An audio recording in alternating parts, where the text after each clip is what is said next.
अस्सलाम वालेकुम, मेरा नाम मुबशर लुकमान है और आप देख रहे हैं मुबशर लुकमान यूट्यूब चैनल। मुल्क की सियासत इस वक्त भौचाली कैफियत से गुजर रही है और अफवाहें और भांत भांत के तज्जियों में ये भी नहीं पता लग पा रहा कि असल खबर है क्या। एक अफरा तफरी और सियासी अदम इस्तेहकाम की गुम सूरत हाल है। पंजाब, KPK, बलूचिस्तान की सूबाई हुकूमतें मुश्किलात में घिरी दिखाई देती हैं तो इमरान खान डेवोस से वापसी पर हंगामी दौरे कर रहे हैं। इमरान खान गुस्से में हैं। जहां उन्होंने KPK में 3 वज़रा को फ़ौरन फारिग कर दिया तो लाहौर और कराची के दौरे में तहादियों को भी ज़्यादा लिफ्ट नहीं कराई।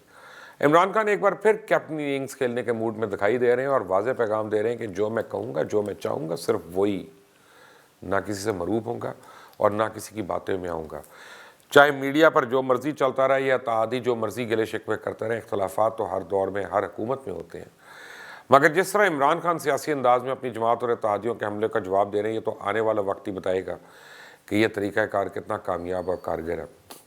साजिशें तो हो रही हैं क्योंकि अब तो कप्तान ने खुद पंजाब के महाज पर अपना वज़न वज़ीर आला उस्मान बुज़दार के पलड़े में डालते हुए ऐलान कर दिया कि वज़ीर आला तो उस नहीं रहना। नया वज़ीर आला आएगा तो वो भी 20 रोज़ से ज़्यादा नहीं चल पाएगा, ये उनका कहना है। मैं जानता हूँ कि साजिश कौन कर रहा है, लेकिन इमरान खान ने साजिश करने वाले का नाम नहीं बताया। बहरहाल वक्त आने पर तो ये पता चल ही जाएगा, ज़्यादा देर तो बात नहीं छुप सकती। लेकिन इमरान खान अब वाज़ेह इशारा दे चुके हैं कि वो KPK की तरह पंजाब की सियासत में भी कोई बड़ा फ़ैसला करने के लिए तैयार है। बलूचिस्तान में भी JUI की लगाई तीली ने असर दिखाना शुरू कर दिया और स्पीकर अब्दुल कुद्दूस बज़ंजो और वज़ीर आला जाम कमाल के दरमियान डिफरेंसेस जो हैं वो खुलकर सामने आ गए हैं।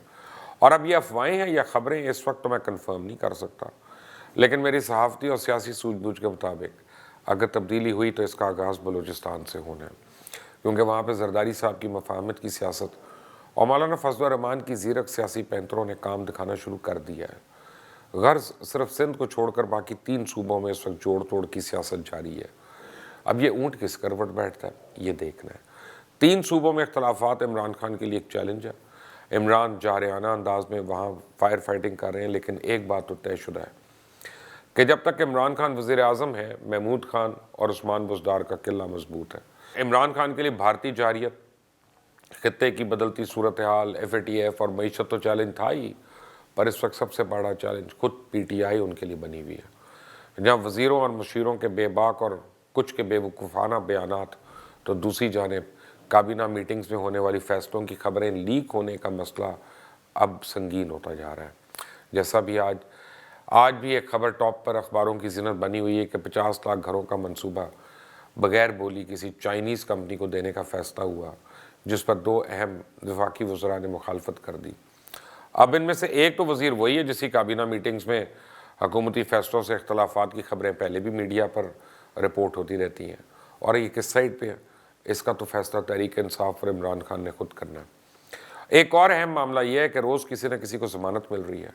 लोग इसका मुवाजना जो है हवाओं के रुख तब्दील होने से कर रहे हैं। जहाँ जरदारी और शरीफ ख़ानदान के रिलीफ मिलने का सिलसिला जारी है, वहीं फवाद हसन फवाद और आहत चीमा की ज़मानत हो जाना भी कोई कम अहमियत का हामिल नहीं है। इत्तेहादी तो नाराज़ है ही, PTI के अपने MNAs और MPs भी उनकी नाराज़गियाँ बढ़ती चली जा रही हैं। तो आटा, चीनी, महंगाई, हर तरफ बहरान हुकूमत के सामने फन फैलाई बैठा है। इमरान खान इन तमाम मामला से निकल पाएंगे या नहीं, ये तो वक्त बताएगा, लेकिन मैं ये बता दूँ, इमरान खान का वाहिद एजेंडा तो सिर्फ पाकिस्तान है। बट फरवरी का महीना बहुत ही अहम और कठिन होगा हुकूमत के लिए। जी, ये मैं सियासी पेशन गोई कर रहा हूँ, मैं कोई यानी दूर की कौड़ी नहीं ला रहा। मैं बिल्कुल जो मेरे सामने वाक़यात हैं उनके होते हुए मैं आपको ये बता रहा हूँ कि अगला महीना यानी 3 दिन के बाद शुरू हो रहा है फरवरी का महीना। फरवरी और मार्च बड़े क्रिटिकल महीने होंगे पॉलिटिकल एतबार से। अल्लाह करे पाकिस्तान के लिए खैरियत हो। आपने अगर अभी तक इस चैनल को सब्सक्राइब नहीं किया तो प्लीज़ कर लें, बेल आइकॉन को ज़रूर प्रेस करिएगा ताकि मज़ीद अपडेट्स और वीडियोज़ आपको मिलती रहें। अल्लाह हाफ़िज़।